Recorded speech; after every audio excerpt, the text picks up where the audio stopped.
Okay, welcome. If this is your first time here, welcome, welcome.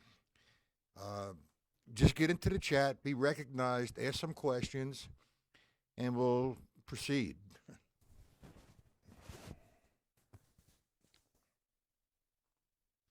Hello? Somebody get in the chat.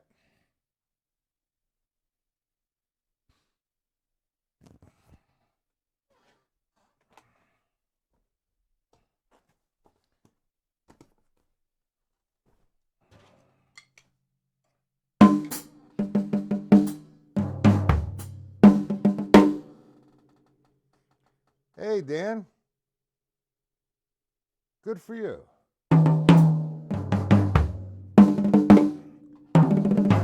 Tell me a little bit about yourself, Dan.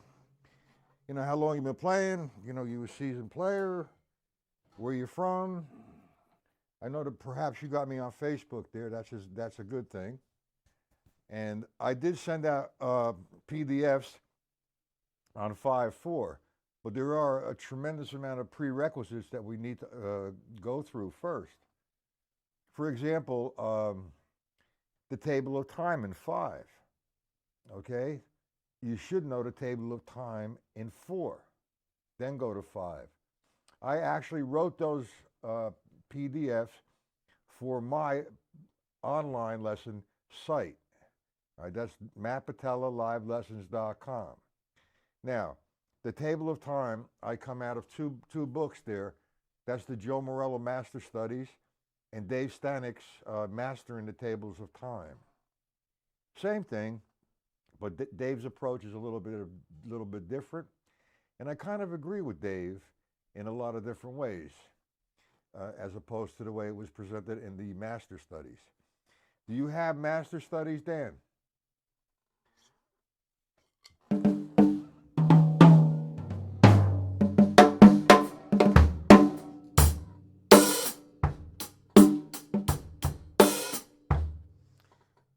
If you're going to frequent the online lessons for July and August, I would highly recommend having the stick control book, Gary Shafee's pattern series, the time functions, and Joe Morello's Master Studies and stick control book, without a doubt. Okay, I'm going to go to 5.4. You okay with me going to 5.4, Dan?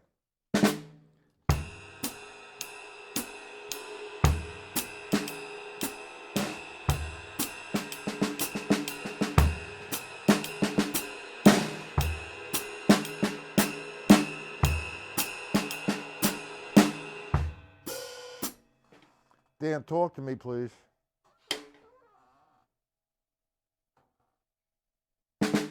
Okay. I did this lesson kind of last night. I did this lesson kind of last night.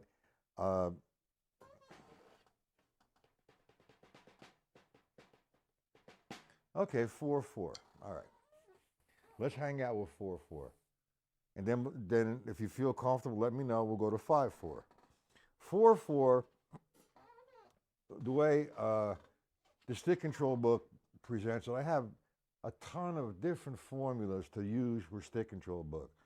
And I have a couple videos demonstrating how George Lawrence Stone would have liked, or the way he was teaching the stick control book. They put in there, do 20 times, go to the next line, all that good stuff. And that's not how George Lawrence Stone taught the book. George Lawrence Stone taught it in different levels: the full stroke, the half stroke, and the quarter stroke, for different dynamics. Again, the full stroke, a louder sound. Half stroke, not so loud. Quarter stroke, piano or pianissimo. So let's take the first line of stick control book, page 5. It's written in cut time, okay, which we're going to do in a second, but let's say it's written in 4.4. Okay, let's take the stick control book in 4.4 as 1 and 2 and 3 and 4. 1 and 2 and 3 and 4. That's what's presented. Then it repeats. Now that's the way George Lawrence Stone taught that. I'm doing it in half strokes. I'm going to repeat the line. then at the end of the line, whatever hand I end with is the hand I vamp with. Now, vamping in this particular case is going to be a 4-measure vamp of eighth notes. For example, if I end with my left hand, it's going to be 1 and 2 and 3 and 4 and with the right hand, 1 and 2, 3 and 4 and. Okay? So let's take, I'm going to do line 1 and line 2 slow, then I'll up the tempo a little bit. Is that all right there? All right, so here we go. We have 1 and 2 and 3 and 4. 1, 2, 3. Repeat. 1, 2, 3, 4. 1, 2, 3. Vamp. 1, 2, 3, 4. 2, 2, 3, 4. 3, 2, 3, 4. 4, 2, 3, 4. Here we go. 1, line 2, 3 and 4 and 2 and 3 and 4 and 3 and 2 and 3, 4 and 4 and 2 and 3 and vamp and 1, 2, 3, 4, so on and so forth for 4 measures. Now, I do that at a variety of tempos in the course of the day, not just in my private practicing, but with my students as well. So that kind of makes me practice a little bit. All right. Now, if you notice, what George Lawrence Stone was talking about was making the right hand and left hand sound the same. If you were in another room listening to me play that, you should not be able to tell if I'm playing 2 rights or 2 lefts. You see? It's equal in sound. That's George Lawrence Stone. Okay. Now, that's the way he originated. Let me play it a little faster. 1, 2, 3, 4, 2, 3, 4, vamp. 1, 2, 3, 4, 2, 2, 3, 3, 2, 3, 4. Left hand. 1, 2, 3, 4, 2, 2, 3, 4, 3, 2, 3, 4, 2. Line 3. That's the way George Lawrence Stone wanted it. The right hand and the left hand to sound the same, equalizing the strength in the right, equalizing the strength in the left. Now, that's on a drum pad or a snare drum. I prefer to play it on the snare drum because I'm not getting this sound. I'm getting the sound that I want. My right hand and my left hand are equalized in sound. There may be some sort of difference, and if there is, I'll notice it and change it so that they're equal. Now, let's do a fun thing with the stick control book, okay? If I take the stick control book and just vamp with the left hand, all right, and I play my bass drum 1, 2, 3, 4, and my hi-hat 2 and 4, I'm going to have this.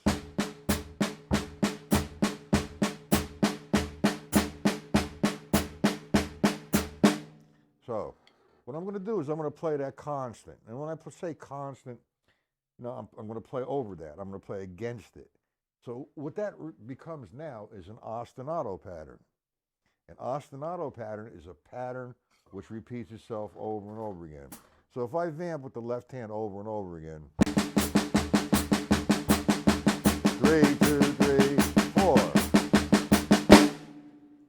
I'm playing my bass drum 1, 2, 3, 4. My hi-hat 2 and 4. And my snare drum is playing eighth notes. Now, sorry. You go back to the stick control book, and let's have a fun thing with the stick control book.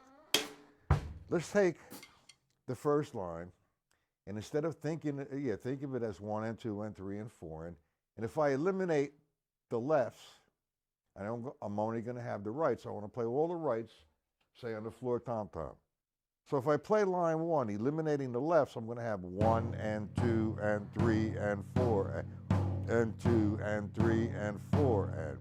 If I did line 2, it would be 1 and 2 and 4 and 1 and 2 and 3 and 4 and.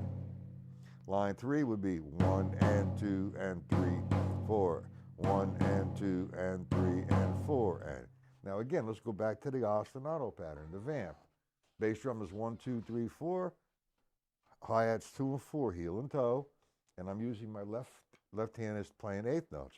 And I'm going to run the page down, maybe up to line 5, all the rights on the floor tom-tom. A fun thing to do. Line 1. Line 2. That's 3. 4.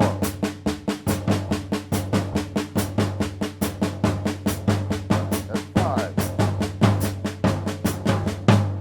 Now it becomes something entirely different. Did you understand that, Dan?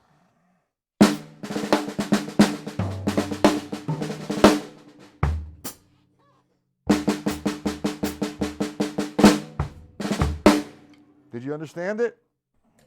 I could go back over it again slower.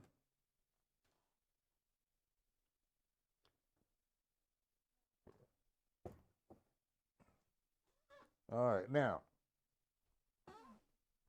let's take the stick control book. All right, it's a fun thing to do. But what you have to watch out for, Dan, okay, is you want to make it sound musical as opposed to one of the voices being overpowering another one.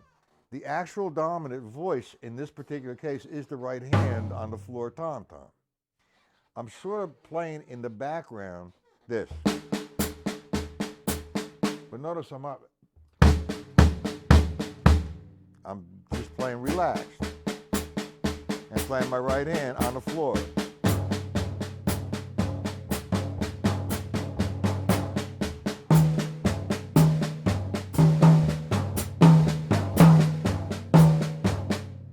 Okay? That's a fun thing to do. Now, let's taking the stick control book, for example, as rock patterns. Uh-oh. George Lawrence Stone would be pissed, but he's not. It's just a brilliant book, the way it's been organized. Oh, excuse me. So, here's what we're going to do. We're now going to take line 1. Instead of listening to line 1 or interpreting line 1 as 1 and 2 and 3 and 4 and, we're going to interpret it as 1E and 2E and 3E and 4E and that's the end of the line. If you want to repeat it, do it again. 1E and 2E and 3E and 4E and. So I'm thinking of it in 16th notes. Here's what I want to do. I want to play now all the rights. I'm going to eliminate the lefts. I'm going to interpret it as 1E and 2E and 3E and 4E and. I'm going to eliminate all the lefts and play all the rights. But this time, I'm going to play the rights as substitution with the bass drum. Instead of going 1E and I'm playing 1E and So I do line 1, and I have all the rights with the bass drum. I'm thinking 16ths. 1E and 2E and 3E and 4E and. Okay. Now, what do we do with everything else? You're going to start a pattern between the right hand and the left hand. Sort of like the backbeat. We're going to count 1E and 2E and 3E and 4E and. On the count of 2 and on the count of 4, I'm sorry, you're giving me a backbeat. 1E and 2E and 3E and 4E and. So now what do we do with the right hand? With a lot of different things, but let's be simple. Let's just play 16ths.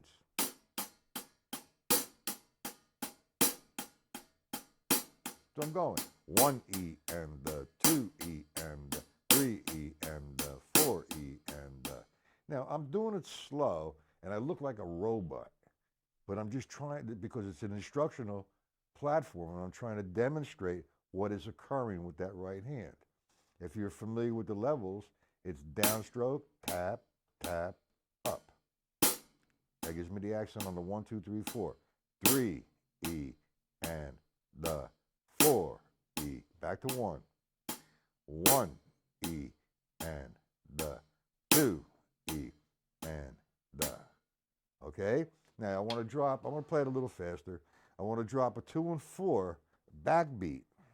So I have 1 E and a 2 E and a 3 E and a 4 E and.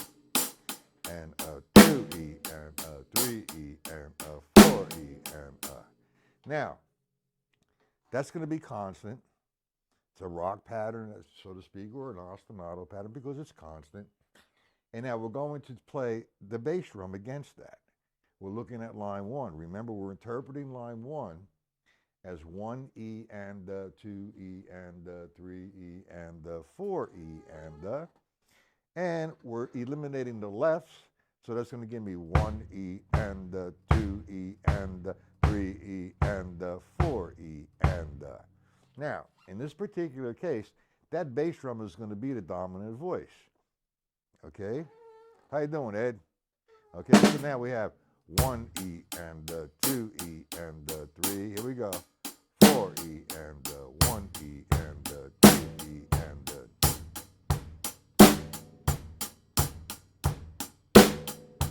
3E and 4E and. Did you understand that, Dan? Okay. How you doing, Dan? Mr. Ed, how are you, sir? Glad to see that you made it tonight.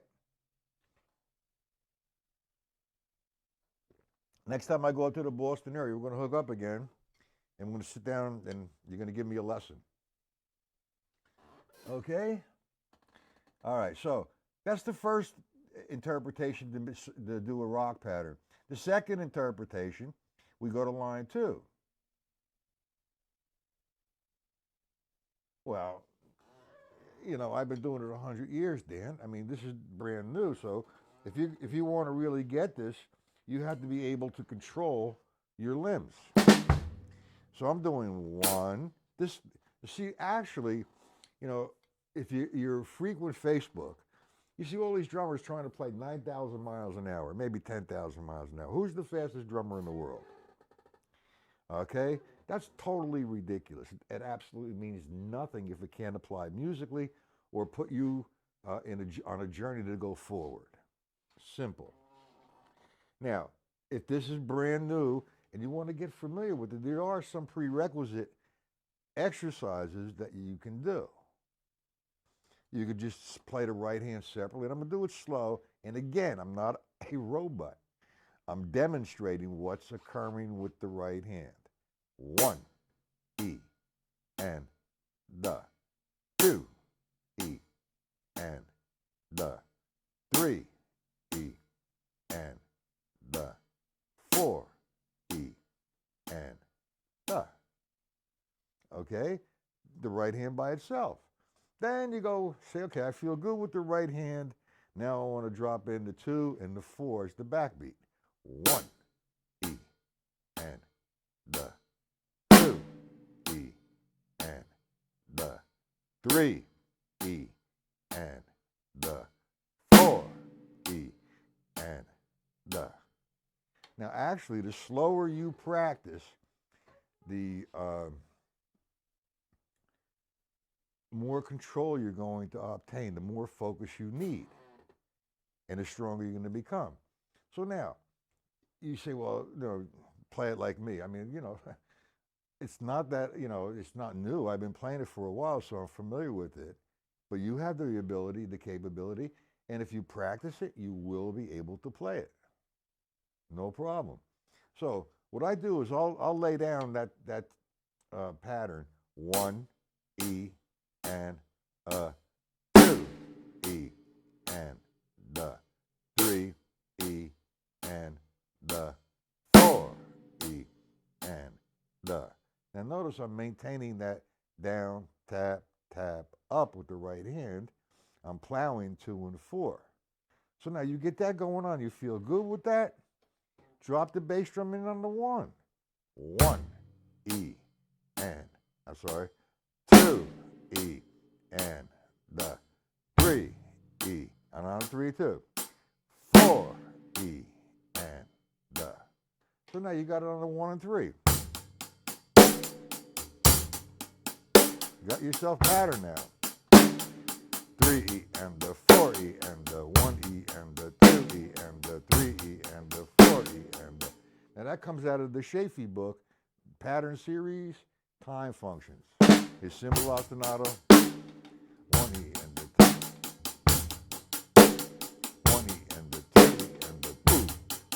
basic rock pattern, a money beat. Okay? So, now you have on the 1 and 3. And then you grow the foot. A good exercise to get used to it, but I'm going to show it to you, but don't rely on it because you're going to lock yourself in with the bass drum. If I were to play 16th notes here, 1 E and the 2 E, and play solid with my bass drum,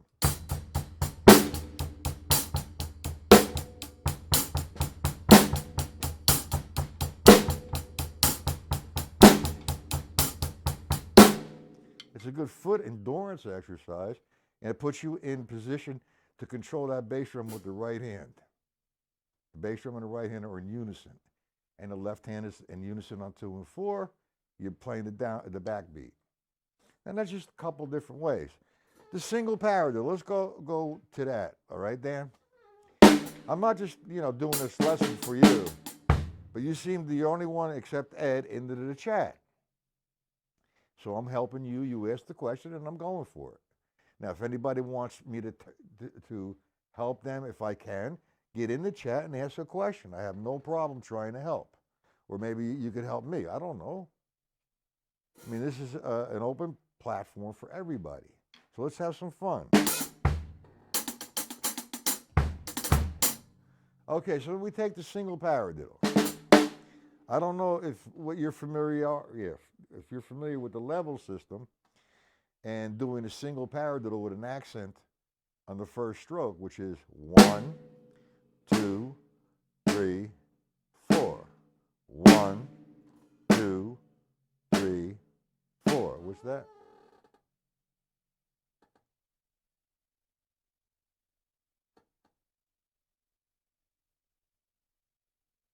Okay. So you have the single paradiddle, which would be, let me demonstrate this again for the new guys. And that would be the levels. Or first off, the sticking heights. You have a full stroke, you have a half stroke, and you have a quarter stroke. Obviously, the distance for the full stroke is pretty far, so you're going to throw it down hard, and it comes right back. That's called a full stroke or a free stroke, and it's a loud stroke. You want half that volume, you come in here. You want lesser volume than that, you come in here, a quarter stroke. So now, that's the sticking heights. It was referred to as 18, 9, and 4.5. If you want to get technical. That's 18. That's a downstroke. That's 4.5, and that's 9. So that's the sticking positions. The level system, and everybody gets the level system confused, and it's labeled differently. It's labeled as the Moeller system. In my opinion, if you watch Jojo Mayer's video, he'll explain that to you really well. So it's just not my opinion. It's other drummers' opinions. It's nobody's technique. It's not a Moeller technique or a Stone technique or a Adler technique, okay? What this is the laws of physics. When I throw the stick down, she comes right back. Every action has an opposite reaction. Now, if I want to control that stick, I'm going to throw it down from this point and keep it down. That's called a downstroke. I controlled it. That's the levels. I want to do a tap, a lighter sound, that's a tap. I want to put it back in position for a full stroke, I do an upstroke. So you have a full stroke or a free stroke. Then you have a downstroke, a tap, and an upstroke. And everybody refers to that as Moeller. That's not Moeller, that's the laws of physics and can call control strokes.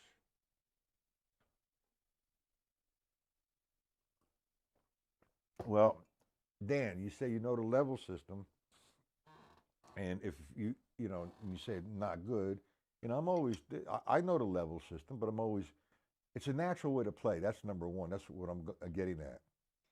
If you want a lighter sound with your drumsticks, you're hitting here. You want a louder sound, you're hitting there. you watch his DVD, and he explains it. He explains it so very well. And I said, yeah, JoJo. Okay. And he's a great drummer beside. All right, but that's the way you play. If you want to play soft, you're coming close to the drum. You want to play a little bit louder. You want to play extremely loud, you're up here. Which is ridiculous. That's pounding. Okay, so now, let's get back to the paradiddle with the levels, if you understand the levels. Now, again, I have to keep saying this because I get so much feedback. You look like a robot. Okay, fine. The hell with you. I look like a robot. Ina, unga, boonga. No problem. Okay, so now, paradiddle is right, left, right, right, left, right, left, left. So it's actually line 5 of the stick control book. But if you have stick control book, line 5 of page 5 of the stick control book is the paradiddle, but no accent. So what he's telling you there, he wants no accents equal sound. Right, left, right, right, left, left, left. Now I came down from the same spot with my right hand and my left hand. So theoretically, I should have equal sound on the right, equal sound on the left. No problem.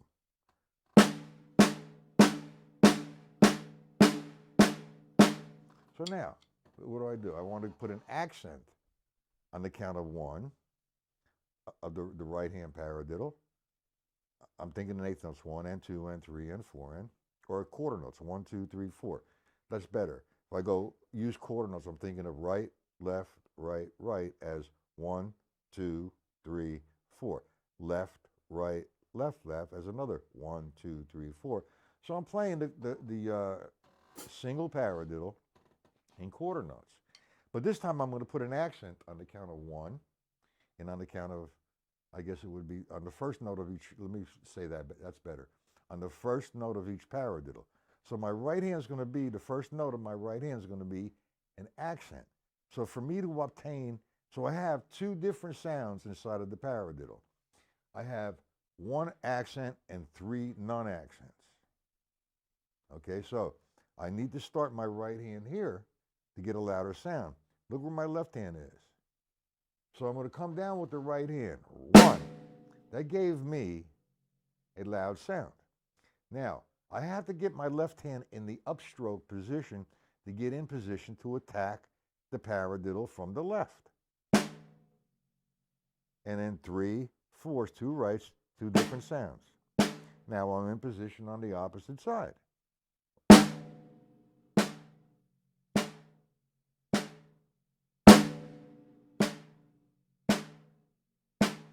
Notice how the upstroke and the tap sound the same, and the downstroke was the accent. Okay, so I have simple. That's in quarter notes. 1, 2, 3, 4. 1, 2, 3, 4. So now again, you have the downstroke, upstroke, tap, tap. Downstroke, upstroke, tap, tap. That's in quarter notes. Then you go eighth notes. 1 and 2 and 3 and 4 sixteenths. It's just a natural way to play. So if I took the sixteenths, let's go to the sixteenths. 1 E and 2 E, 3 E and 4 E and Now, we're going to take that as a rock pattern or an ostinato pattern. It don't change. There's an accent on the 1, 2, 3, 4, but the levels do change because we're now in a different position. So now, we're going to play the paradiddle between the right hand on the hi-hat and the left hand on the snare drum. What I refer to this one as the paradiddle ostinato. So I'm going to do it slow. 1, E, and 2, E, and, sorry, 3, E, and 4, E, and a little faster.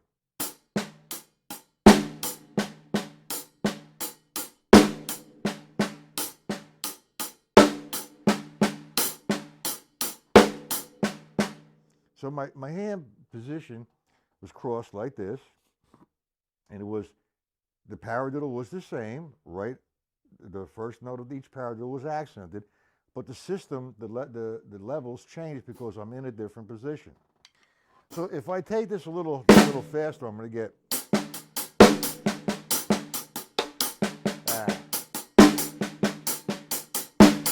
I'm getting lazy, man. I just laid back here sitting down, and I'm missing, and I apologize.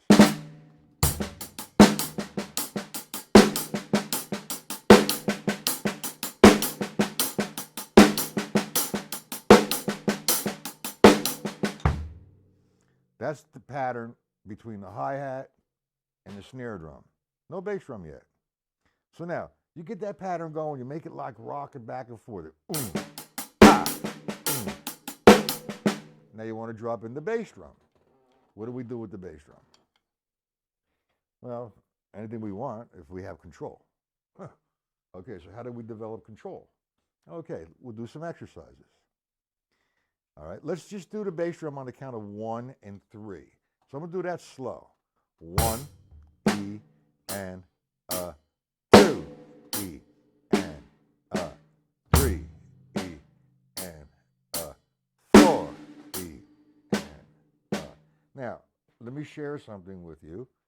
When I first came to this, I was doing the paradiddle ostinato. I would do it so slow, you could have a cigarette break in between notes. That's how slow and focused I was. All right, that's an exaggeration to have a cigarette between notes, but just that's to make you laugh. You're laughing, I hope. Okay, anyway, this is how slow you should do it. And it gives you an opportunity when you do it that slow to make an adjustment if something's not correct. Okay, next time it goes around, you were aware of it. And the slower, again, the slower you practice something, the stronger you become because you need intense focus. Now here we go. I'm going to play the bass drum on the counts of 1 and 3. 1, E, and the 2, E, and the 3, E, and the 4, E, and the. And that was slow. And that takes a lot of control and a lot of focus. You play that over and over and over again, this will come.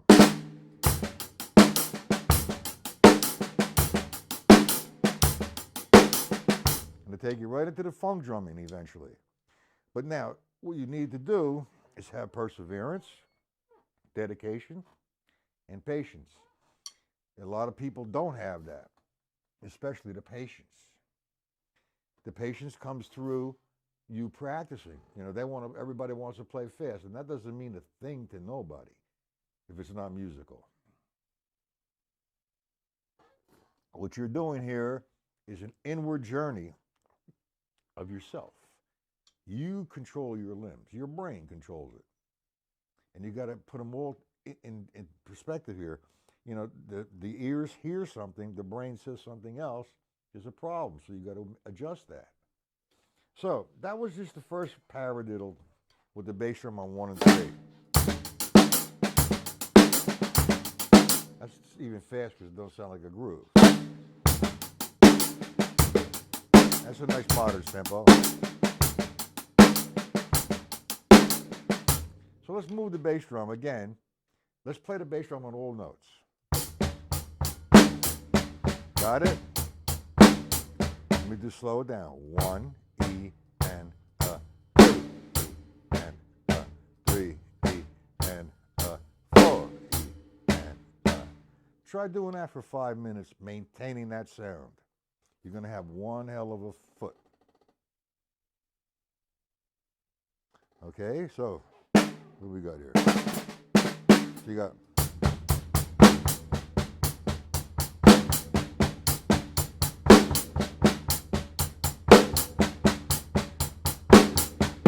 Do it left-handed.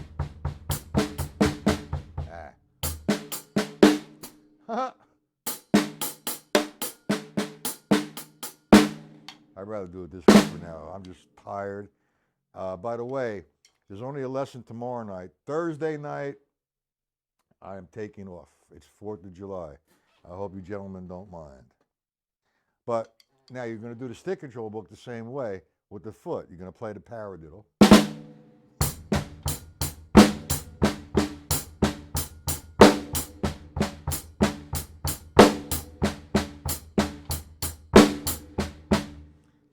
That stick control book is the Bible. It has everything in there. Okay, anyway, what I'm going to be doing maybe tomorrow night, and I'm going to be on my site tomorrow night, so come visit me at my site instead of here. And let me put my site in here so we can get it.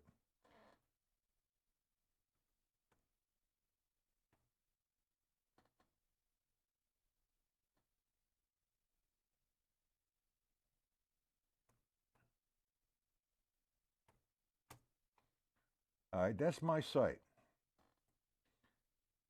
www.mattpatelalivelessons.com. It's free for the month of July and August. All you have to do is hit that site and go to it, and I'll be there tomorrow night at 7:30. Now, what I'm going to try to do, I've been getting a variety of levels of students here. Some seasoned players, like you, Ed, for example. But like I said, it's always good to revisit things you already know, just to check it out, or to disagree with me or agree with me, so that we could, talk about it. Okay, but I'm going to try to do moving around a drum set, clockwise and counterclockwise, with single strokes. Okay, and that goes to the turnarounds. Now, we have enough in 4/4 tonight. I'm going to only have a few more minutes left. So I'm going to just play a little 5/4. All right. I'm not going to play any patterns like, like line 5 or line 6 or whatever. I'm just going to jam out a little bit on 5/4. I'm going to establish.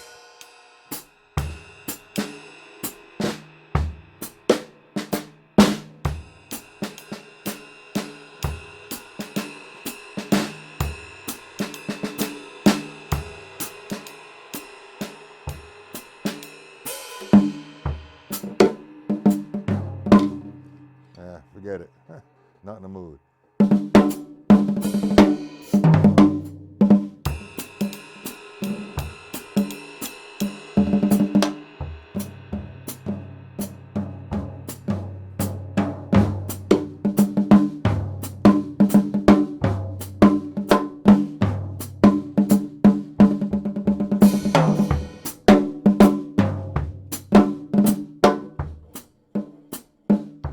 Notice my hi-hats on 1 and 4. 1, 2, 3, 4, 5.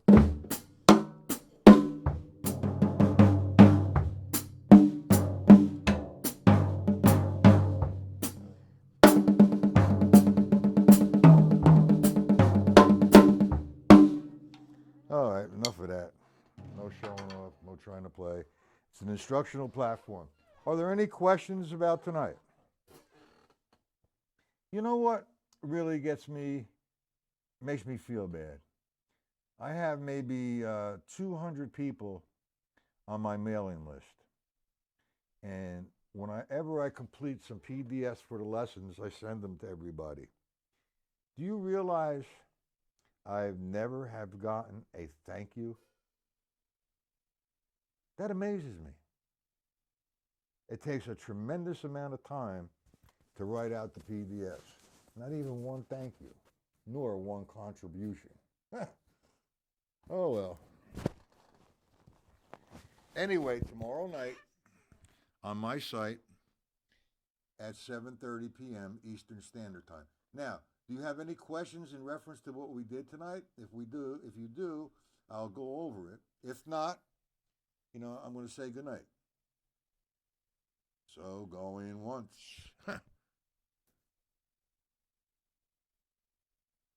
Well, it's not really the beginning. I mean, you'd be surprised, Dan. Dan just commented, thanks for taking the time and going back to the beginning for him. It's not for you only. I mean, there are guys that have been playing 100 years don't understand what a paradiddle ostinato is, and you know they're just playing music to the music, and that's it, which is cool. Which is cool. They're playing by ear. They don't understand the language, and that's what this platform is about. For me to explain the language of music and drumming, and forms of songs, and nobody could actually ever teach you how to play a song, but the music itself. Nobody can teach you how to groove, but the music itself. I could explain to you. You're welcome, Ed.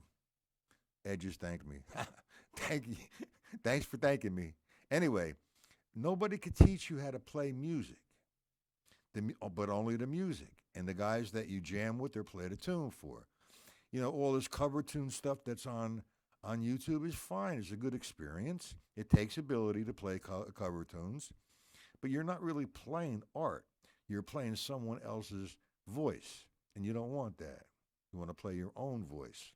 You want to develop you as Dan or Ed or Mike or George, the drummer. And I posted a video on YouTube, on Facebook today, of Mike Clark. Just randomly sat down at the drums when he came here this first time ever and played. And he sounds real, real nice. But then anytime Mike Clark puts the drumsticks in his hands and sits down at the drum set, magic happens. He is one of the funkiest drummers I know and most musical jazz musician I know as well. Okay, with all that being said, we'll see everybody tomorrow night. We'll try to do the counterclockwise and clockwise maneuvering around the drum set. No questions?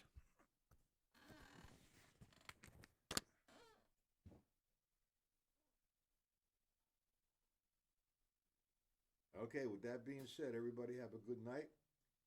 And don't go anyplace on the 4th of July except look out your window and see the fireworks. There's too many crazies out there.